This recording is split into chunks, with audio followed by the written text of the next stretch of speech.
Hello friends, രജനീസ് വേൾഡിലേക്ക് എല്ലാവർക്കും സ്വാഗതം. ഇന്ന് ഞാൻ നിങ്ങളെ പരിചയപ്പെടുന്ന ഒരു 5 സ്റ്റാർ സ്റ്റൈലിലുള്ളൊരു ഫിഷ് ഫ്രൈ ആണ്. വളരെ എളുപ്പമാണ്. അതിനെടുത്തിരിക്കുന്നത് ഞാനിന്ന് കൊഴുവയാണ്. ശരിക്കും പറഞ്ഞാൽ മോദ, ആവോലി, അതുമാതിരി നെയ്മീൻ എല്ലാം ഇതുപോലെ വറുത്താൽ നല്ല ടേസ്റ്റാണ് കേട്ടോ. അപ്പോൾ ഇതിലേക്ക് വേണ്ട ഒരു 1.5 സ്പൂൺ മുളക് പൊടി, 1 ടീസ്പൂൺ മല്ലിപ്പൊടി, പിന്നെ 1/4 ടീസ്പൂൺ മഞ്ഞൾപ്പൊടി, പിന്നെ ഒരു ചെറുനാരങ്ങയുടെ പകുതി 1 ടീസ്പൂൺ ചെറുനാരങ്ങയും കൂടെ ഒഴിച്ച് നല്ലപോലെ ഉപ്പും ചേർത്ത്, പാകത്തിന് ഉപ്പും ചേർത്ത് നല്ലപോലെ മിക്സ് ചെയ്ത് വെക്കണം.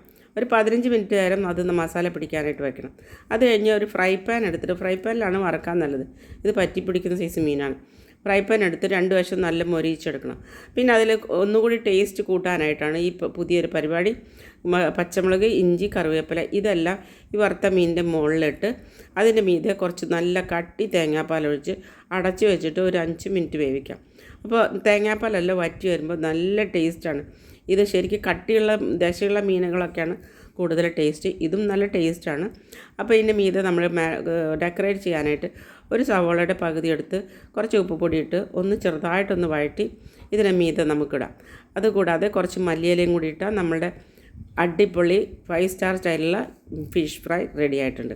അപ്പോൾ ഇതുപോലെ നല്ല നല്ല ടേസ്റ്റി റെസിപ്പികളുമായി ഇനി വരുന്നതാണ്. അപ്പോൾ ചാനൽ സബ്സ്ക്രൈബ് ചെയ്യാത്തവർ തീർച്ചയായും സബ്സ്ക്രൈബ് ചെയ്യുക. അടുത്ത വീഡിയോ കാണും വരെ എല്ലാവർക്കും ബൈ. Okay, by.